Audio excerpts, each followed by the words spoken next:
This is Carolina Business Review. Major support provided by Colonial Life, providing benefits to employees to help them protect their families, their finances, and their futures. High Point University, the premier life skills university focused on preparing students for the world as it is going to be.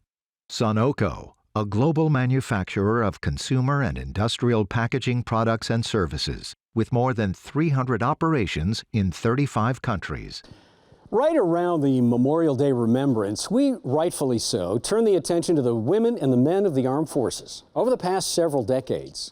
Through expansions, through economic contractions, through the rise and the fall in industrial leaders in the Carolinas, one of the things that has remained consistent, the military involvement and the headcount of the armed forces here in the Carolinas.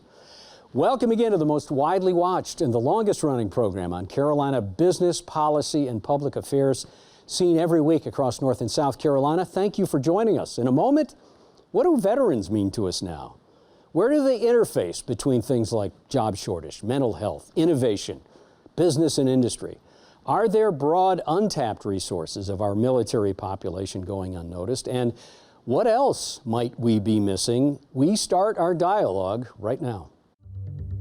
Major funding also by Blue Cross Blue Shield of South Carolina, an independent licensee of the Blue Cross and Blue Shield Association, and Martin Marietta, a leading provider of natural resource-based building materials, providing the foundation on which our communities improve and grow. On this edition of Carolina Business Review, Scott Dorney from the NC Military Business Center, Annette Redman from Booz Allen Hamilton, Dorothea Bernique of Increasing Hope Financial Training Center, and David Rozelle from the South Carolina Department of Veterans Affairs.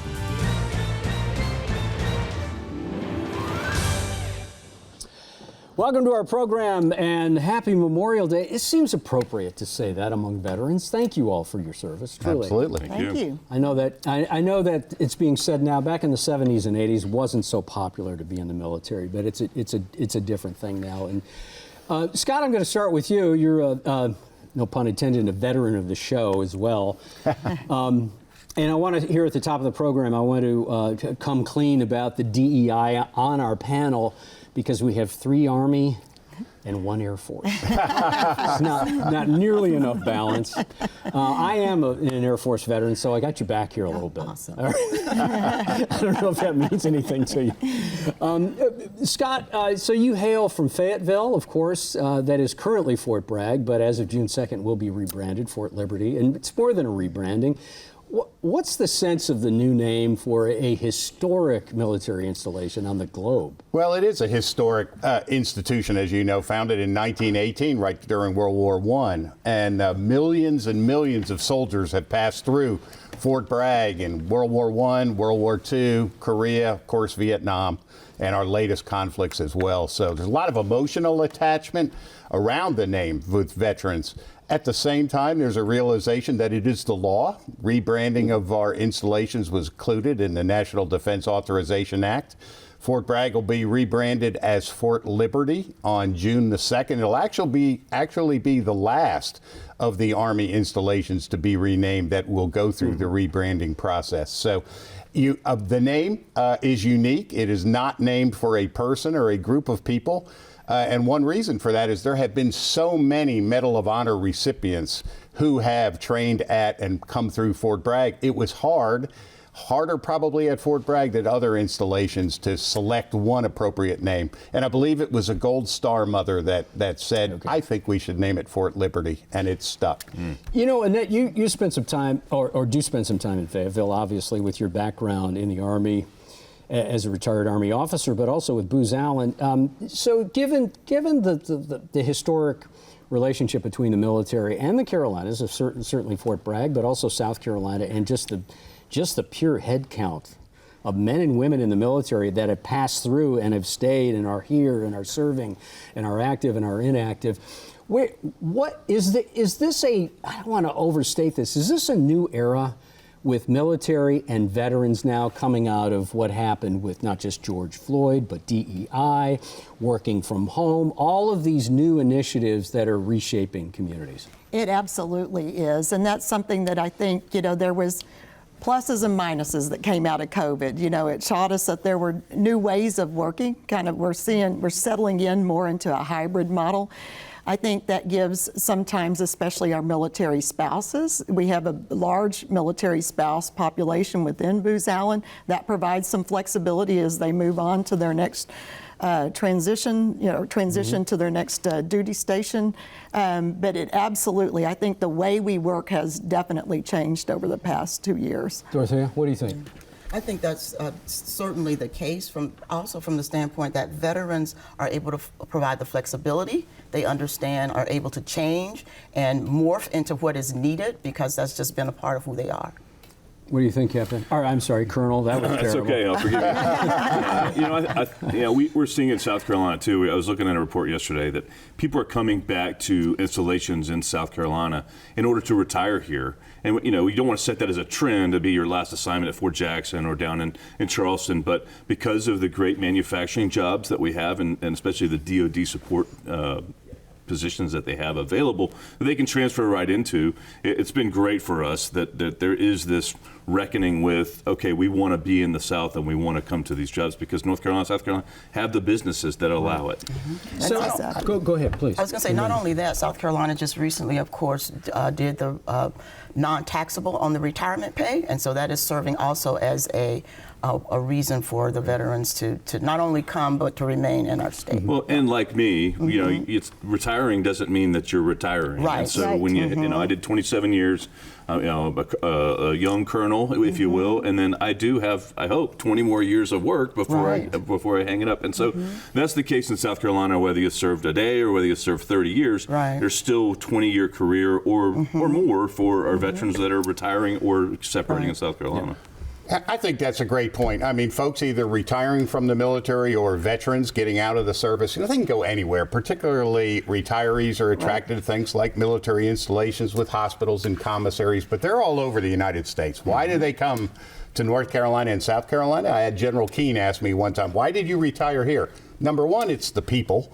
That we tend to work with in our community spirit. And secondly is the business environment. It's not just that businesses understand the value of veterans, which they do, but the business climate that we enjoy here in North Carolina and South Carolina is unique nationally. So let's unpack this a little bit. So you've got, as you all have talked about, not just the critical mass of military in the Carolinas, but and Colonel, you talked about how folks are coming back. I didn't know about the tax benefit. So as all of this happens, it seems like the military has some resource between, and I'm not even going to say this right, but resource between, so big debate around immigration policy right now, but what businesses will tell you, if we can fix that, then we'll no longer have a talent shortage. Does the military play a role somewhere in there with the level of talent that can be plugged in? Yeah, absolutely. So, I mean, in Booz Allen, we put a big premium on trying to attract and retain veterans, not only for the experience that they bring and the functional and technical skills that they have, but they bring intangibles too. They're adaptable. They bring the leadership piece of that, the communication skills, mission focus. And what we find in this war for talent that you mentioned is we have to grow our own a lot. So you have to upskill and reskill. And so veterans often have an aptitude for learning new skills. And so that, I think, is a market that we really try to focus in on and offer programs to bring forward, those new. Can you deploy that potential? Well, and if I may, the problem in South Carolina and North Carolina is that most of our veterans are underemployed. So it's not an unemployment problem for our veterans. In fact, there's very few that aren't working, because out of the 400,000 veterans in South Carolina, there are 40% that aren't at a working age. But there's 60% of that 400,000 that are at the working age, and they came home. They transitioned out without a good transition program, without a good mentor to bring them into the right employment. So they are stuck, a lot of them, and we have to raise them up. And so we have to have HR experts that look at them and say, wow, he may have done just that in the military, but they served, they led, they have this responsibility, they have a clearance, right? And then we need to find a way to lift them up, and we just have to train our HR folks to do it better, honestly. Well, one of the good things about the military is, cross-training. I mean, how many times have you heard that term? Is that is that a resource? I think it is a resource and an opportunity, but we also cannot forget the opportunity for entrepreneurship. And that's an area where we can also assist our veterans with actually taking the skill sets that they have and becoming small business owners that we're talking about in the community. And so many of them have the opportunity to do that, but maybe do not have the infrastructure, the systems to support them in becoming entrepreneurs. And so that's a great need in our community. I'm sorry, Dorothea, do they know to ask? Do they even know it's out there? Well, there are transitional programs that help them and that assist them and bring that to their attention, but I don't think it's as prevalent probably as it could. Well, we were just awarded our first Small Business Association VBOC, which is they teach the Boost to Business program in Charleston.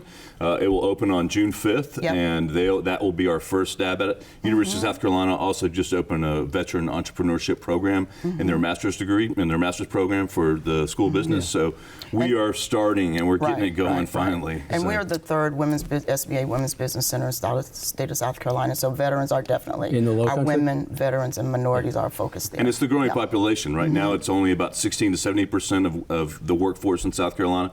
We envision it being 23 to 24% in the next 5 years. So we are latching onto that. Women in the workforce is changing in South Carolina, and I think it's the same demographics in North Carolina. I don't want to speak on it. Yeah, we have, in North Carolina, we have almost 1 million veterans in our state, over 750,000. And just from our bases in North Carolina, we transition out 16 to 18,000 military people every year. And they bring tremendous skills, tremendous talents, great soft skills.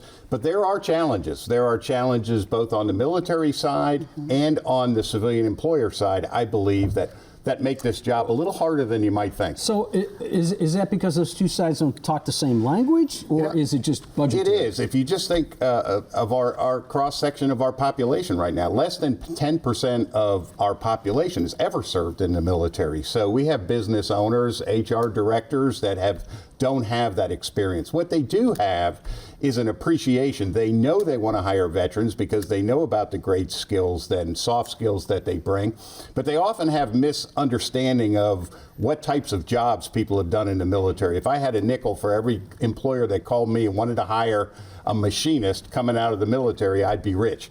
They don't really understand. Most of our soldiers are combat infantrymen, riflemen, artillerymen. Certainly we have avionics technicians and mechanics who have a natural cross fit. But what we really need are employers to understand that with the right amount of even short-term training, making these veterans job ready will pay them long-term dividends for many years in their business. Is that getting better? Yeah, one of the things we did in 2020 was institute our Mill Tech program. And that is really working broadly across the community. So what it does is it really tries to help transitioning veterans and spouses, find future-focused careers, and helps build out a roadmap before they transition. And so it includes things like fellowships and internships with a number of programs like Hire Our Heroes. We have a corporate fellowship with them, and others, and then bringing them in to helping them upskill and to reskill. And so I think you're exactly right. It's identifying them early on, helping to bridge that gap between what their resumes say, and what are the needs in the civilian side. So having resources, recruiters and HR specialists that can translate that and look at a resume and say, okay, this person can do this job. Otherwise, you miss out on really wonderful talent if you can't do that translation. Let me wrap this up because I want to move on to another thing that's been front and center in military for many decades. But do you feel like the departments of commerce in both states, South Carolina Commerce, North Carolina Commerce, has got your back? Absolutely, and that commerce is tied in, another cabinet agency like us, but they're also tied in with the Department of Education. So as you look out across all the technical schools, the one thing I say back to big business is be patient, right? Have the HR identify someone that's got the capability to lead, then let them go get that technical competency they need at a technical school, taking advantage of the veterans benefits, and follow them, mentor them, have someone from your organization say, hey, this is what you need to study, and then bring them back, and then hire them, Absolutely. hire them for the right wage. Right, and I think it's important too to recognize and to help our HR individuals recognize that there are some things that are innate within individuals, like their character, their work ethic, their commitment and dedication, that you can't teach that, but you can teach them the skill set of that job. That's exactly what the military brings to the table is just that. And I think we do need to credit the Department of Defense reinitiating what they called the Skill Bridge program several years ago that allows soldiers, sailors, airmen, Marines in their last year of service, they go into the transition program. In the last 6 months of their service, they can go into short-term training programs at community colleges, at universities, and internships with industry. And that has allowed a lot of folks to be able to fully get integrated into the economy. Scott, let me sorry to interrupt you. Let me stay with you for just 1 second and very quickly. It will be obvious that DOD is going to push out the men and women in the service. Absolutely, they want to support them. But again, we come back to commerce and we come back to business and industry. Are there good enough bridges built between commerce and military, at least in North Carolina? You know, it certainly has gotten better over the years. Governor McCrory initiated and has sustained through several other administrations a new department of North Carolina Department of Military and Veterans Affairs that both addresses issues that come out of our military installations, improve quality of life. Is that a right cabinet post. Part of the secretary is on the Council of State. Yeah. So they address both issues that are identified by our military installations, everything from encroachment for training, as well as making sure that we're doing all we can to facilitate those transitions. Yeah. And I'd say in South Carolina, not yet. I mean, we're at South Carolina Department of Veterans Affairs, we're doing that business. And DOD needs to not be passive about Skills Bridge. They should be active and they should be recruiting big business. Well, it's not. Unfortunately, it's a difficult process to go through. And I know some folks that I've talked into SkillBridge. They went to file it and they said, "Dave, this is too much work. It's not worth it for us because we're not getting the talent." DOD should push that out, but it's not part of their mission, right? Yeah, they're meant to fight and win wars across the world. So it's not about employing their veterans. Let's hold on to that. Let's shift. We have about 10 minutes left. In 2020, I want to read this statistic, and then I'm going to bring in a question. In 2020, there were 6,146 veteran suicides, on average, almost 17 per day.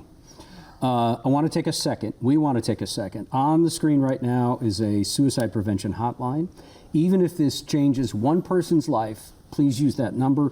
But I want to unpack from that the idea that that veterans particularly, and not just since 2020, have been faced with behavioral and mental health challenges coming out of combat, coming out of situations, but just in general, it is of course unacceptable for everyone. Who wants to take the lead on this one, and how do we start? First question, let me throw this out. The first question is, since 2020, do you feel like there is now a champion for mental health issues because it's become so diffuse and ubiquitous in organizations in general, and will that help the veterans? David, do you want to go? Well, the Governor of South Carolina appointed us to run the Governor's Challenge to reduce suicide among veterans in South Carolina. So I am running the lead agency for that in South Carolina. And it's really about asking the question. So whether a police officer engages a person and they're able to say, "Are you a veteran?" that can put them into a special category, whether it's a Veterans Treatment Court, or they get special benefits from the VA or get the enrollment up, or whether it's an employer that when they meet a veteran can say, "Are you a veteran?" And through that process, guide them the right way. And so through South Carolina Department of Veterans Affairs, they go to our website and we can link them with the health services they need and to get them in the right place. And there are moments of instability, but it's really about the transition. If we can get the transition of veterans right up front, we won't have the problem, because the 22 a day that people talk about isn't my generation, believe it or not. It's actually the Vietnam veteran era that did not transition well, that did not get the thank you for your service. And they're the ones that unfortunately are killing themselves at large numbers. This population, if we get the transition right, we can change this narrative. And we've got about 20 years to do it, and it's going to take business to be part of it. It's going to take state to be part of it. It's got to be federal, and it's got to be a coalition of people working together to change that in America, honestly. Annette, Dorothea, are you encouraged that as David goes through statistics that this is going to happen? This is going to work? I think there's definitely a much greater awareness than what there used to be in the past. And even on the corporate side, resources that are dedicated to that, to supporting our veteran population. There's not the stigma attached to it that there used to be. I mean, a lot of times one of the things that precluded people from getting help was they were afraid they were going to lose their security clearance. That's no longer the case. And so I think so I do think that as we bridge that gap and transition people better, and they have hope that they have a bright future, I think that will get better. One of the things that happens with any issue in communities, reproductive rights, housing, employment, is there are champions for that, because you want to be on the right side of history. And being on the right side of history to prevent suicides in the veteran community, do you, and I'm asking you both here, do you both feel like there are champions now for this behavioral health issue? I do believe that there are champions, and I think it starts from the ground up.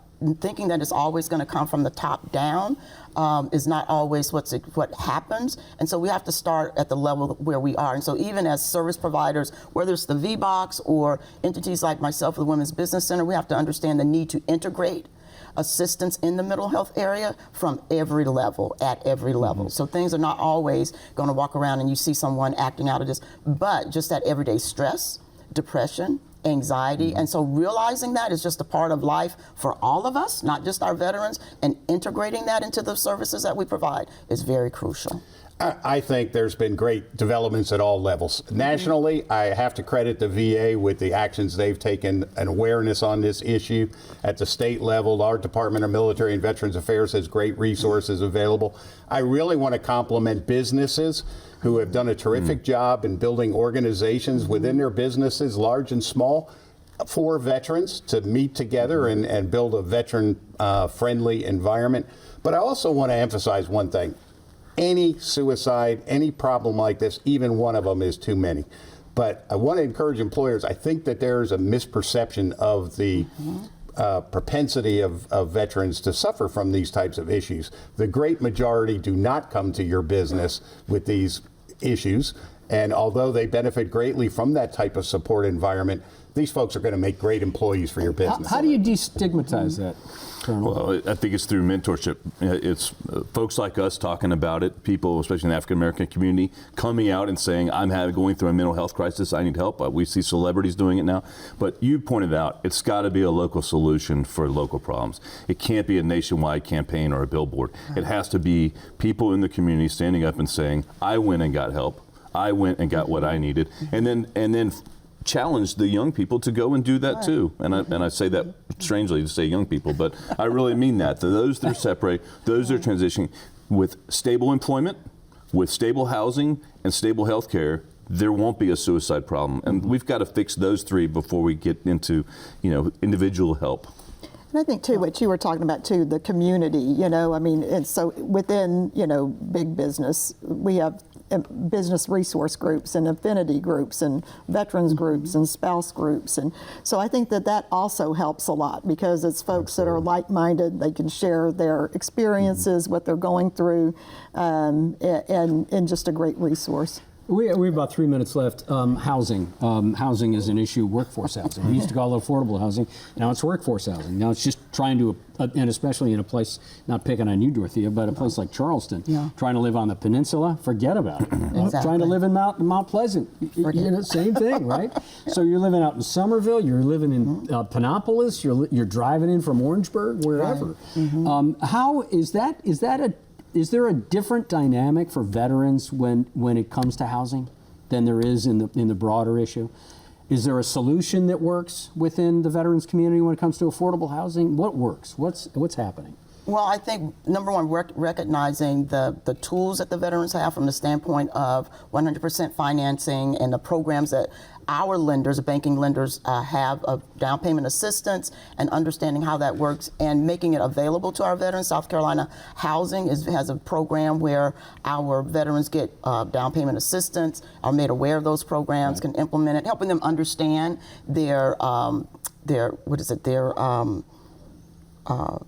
was it their Options? Yeah, their options. Yeah. No, Their benefits. The benefits. Yeah. Thank you. Yeah. Thank you. You've done this helping them, before. helping them understand their benefits because some of them are really not aware. The other thing is helping them understand the importance of their credit. And the role that plays, especially for our young airmen that are coming out, that's very, very important. And so having a place such that Increasing Hope does is providing wraparound services in all of those areas that include the affordable housing, include their personal finances, include their credit, and making sure that they understand the dynamics of how all of those fit together. Scott, about 30 seconds. How would you answer that question? I would really look at the active duty side. I would tell you, all of the commanders of the bases at North Carolina had a chance to meet with them just last week, and it's all about housing, it's about schools, and it's about child care.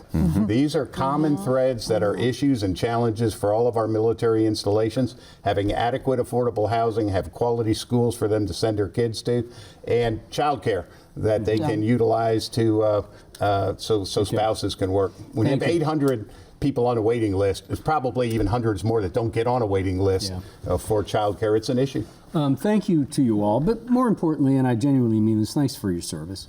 Army or not, thank you for your service. Yours as well. Yours as well. I know. Yours But as well. seriously, thank you. Thank you. Thank you to you all. Thank you for having Thank you for watching our program. We certainly hope you enjoy your Memorial Day, and thank you for your support here. Good night. Thank you. Gratefully acknowledging support by Martin Marietta, Blue Cross Blue Shield of South Carolina, Sunoco, High Point University, Colonial Life, and by viewers like you. Thank you. For more information, visit carolinabusinessreview.org.